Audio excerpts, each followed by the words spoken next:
Pinamit niya na yun? Nakatuto, 24 oras. Yan na yun, magkano yan? Maring kinagana ni Pangulong Bongbong Marcos sa pagpapakawalan ng flares ng Air Force ng China. Diyos ko, hindi naman lang ba tinawaran yan? Ayaw ang patawad, yan daw sa isang sa Patingin? Diyan, China.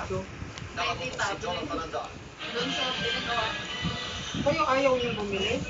Ang pag-aaras ng China hindi na lang sinakat.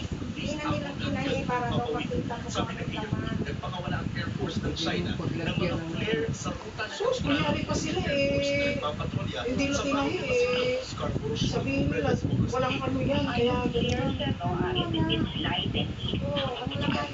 Hindi naman po siya, provocative naman ng actions nila.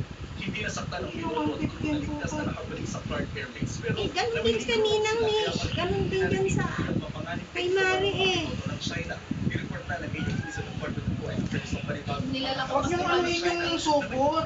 Pwede yung supot niya yan, oh. safety regulations. Ayan, ang lalaki. Nag-interfere Pagka ililikas nyo yan at ilalagay sa taas, susupot nyo.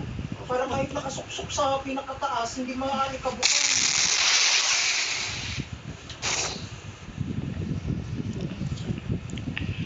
unanan mo nakasunod.